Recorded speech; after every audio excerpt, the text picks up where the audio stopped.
கர்த்தருடைய நாம மகிமைப்படுவதாக. ஆண்டவரும் அருமை இரட்சகருமாகிய இயேசுவின் நாமத்திற்கு மகிமை. மகிழ்ச்சியா இருங்க. கர்த்தர் முன்னாலே அற்புதங்களை செய்ய போகிறார். ஏசப்பா எங்களோடு பேசுங்க. இயேசுவின் நாமத்தின் பிதாவே. நாம் எடுத்து வாசிப்போம் யோவான் 4ஆம் அதிகாரம், அதுல 50-51 கூட வாசிப்போம். இயேசு அவனை நோக்கி, நீ போகலாம், உன் குமாரன் பிழைத்திருக்கிறான் என்றார்.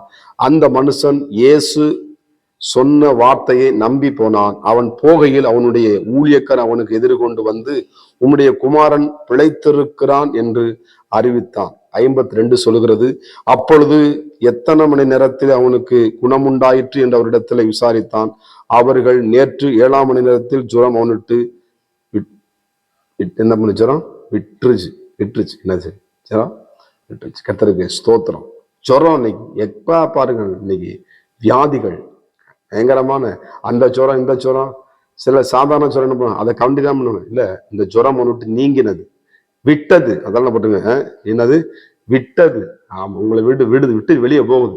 இயேசுவின் நாமத்தின் அநேக நாட்கள் இந்த ஜுரம் உங்களை விட்டு வெளியே போகுது. எப்படி ஆண்டவர் இந்த ஜுரத்தை சுகப்படுத்தினாரோ, உங்க வாழ்க்கையில அது எந்த ஜுரமா இருந்தாலும் சரி, அது எந்த வியாதம் சரி, அது எந்த பலவீனமா இருந்தாலும் சரி, ஆண்டவருடைய வார்த்தைக்கு முன்பதாக அந்த ஜுரம் நடுங்குகிறது, அதை விட்டு வெளியே போகிறது.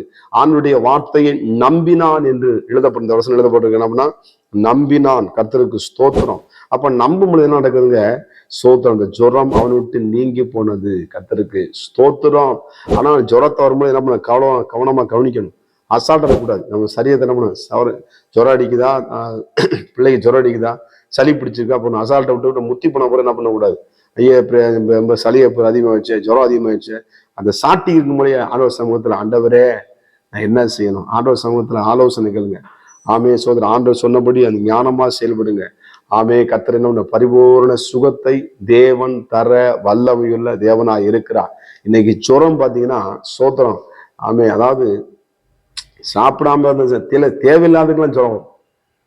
கர்த்தருக்கு ஸ்தோத்திரம். தேவையான என்ன பண்ணும், தேவையான சாப்பிடணும், தேவையில்லாத அகற்றணும். அப்போ நம்ம சரீரத்துக்கு என்ன, சில பேர் என்ன பண்ணுவோம், வேகாத அரிசியை சாப்பிட்டு வகுத்தால போய் அதுக்கு போய் என்ன பண்ணும், அந்த மாதிரி கூட. கர்த்தருக்கு ஸ்தோத்திரம். இந்த இடத்துல எழுதப்பட்டிருக்குது, ஆண்டவர் சுகம் கொடுக்கிற தேவன். என்ன பண்றாங்க, பரிகாரியான கர்த்தர்.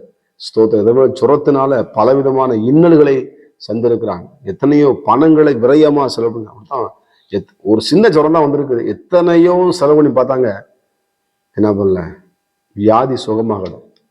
கடைசியில ஆண்டவர் ஏசப்பாட்ட ஆலயத்துல வந்து ஆண்டவர் ஏசப்பாட்ட கேட்கும் பொழுது, ஏசப்பா நான் ஜுரம் எத்தனை விடா நீங்க மாட்டேது, 120 பயங்கரமா அடிச்சுக்கிட்டு இருக்கு, உடம்புலாம் அனலா இருக்குன்னு சொல்லி ஜெபிக்கும் பொழுது ஆராதனை நேரத்துல ஆண்டவர் அந்த ஜுரத்தை அவனை விட்டு நீக்கி போட்டார். கர்த்தருக்கு ஸ்தோத்திரம்.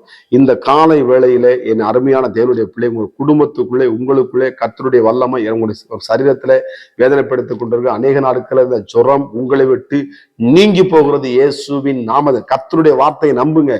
கர்த்தர் என்னை சுகப்படுத்துவார், கர்த்தருடைய தழும்புகளால் நான் சுகமாவேன் என்று எழும்புங்க. சோர்ந்து போகாதீங்க. சில பேர் சிறு வியாதி சோர்ந்து போயிடுவாங்க. சோர்ந்து போறவனுக்கு தேவன் பலன் கொடுக்கிறவர். சத்துவங்களுக்கு சத்துவத்தை பெருக பண்ணுகிற சர்வ வல்லமையுள்ள தேவனாகிய கர்த்தர். ஸ்தோத்திரம். அவர் நல்லவராய் அவனுடைய சுகத்தை ஆண்டவர் விரும்பலன்னு சொல்ல விரும்புகிறார். நம்ம நல்லா இருக்கணும் அவருக்கு விருப்பம். மற்றவங்க நம்ம என்ன பண்ணுவோம், நல்லா இருக்கணும் விரும்ப மாட்டாங்க. ஆனா தேவன் நம்ம பார்த்து என்ன பண்ணுவாரு, என் பிள்ளை நல்லா இருக்கணும். எப்படியாவது தாய் தம் பிள்ளை என்ன பண்ணும், நல்லா இருக்கணும்னு நினைப்பான், கெட்டுப்போன்னு நினைக்க மாட்டான். அதே போல ஒரு பொல்லாதவர்கள் நம்ம இருக்கும் பொழுது, ஆனா வானத்தை பூமி உண்டாக்கின தேவன் நம்ம வியாதியோடு இருக்குது, அவருக்கு பிடிக்காது. ஆண்டவர் என்ன பண்ண, வியாதியிலிருந்து விடுதலை கொடுக்கிற தேவன். உன் விளைவினத்தின் பலன் பரிபூர்ணமாய் விளங்கும் என்று சொன்ன கர்த்தர் அதை தப்பித்துக்கொள்ள வழியை உண்டு பண்ணுவார். உங்களுக்கு இந்த ஜுரம் ஒன்றுட்டு நீங்கினது போல உங்க வாழ்க்கையில தேவையில்லாத வருகிற பலவீனங்கள் இயேசுவின் நாமத்தினாலே இந்த காலை வேளையில அந்த பலவீனம் உங்களை விட்டு வெளியேறுகிறது. கர்த்தருக்கு மகிமை உண்டாவதாக. ஆண்டவரால முடியும் என்று விசுவாசிங்க. தேவனால கூடாத காரியம் ஒன்றுமே இல்லை. மனுஷனால கூடாத காரியம் தான். நான் டாக்டர் போனேன், அங்கே போனேன், ஆனா ஆண்டவர்கிட்ட வார்த்தை, தேவ வார்த்தை சொல்லும் பொழுது, அறிக்கையை செய்து விசுவாசிக்கும் பொழுது அந்த ஜுரம் உங்களை விட்டு நீங்கி போகிறது. அது எப்பேற்பட்ட ஜுரமா இருந்தாலும் சோதரர் ஒரு மஞ்சக்காமல இருக்கும். ஏதாவது தேவையில்லாத காரியமா ஜுரத்தினால என்ன பண்ணும், பாதிக்கப்பட்டிருக்கிறீங்களா?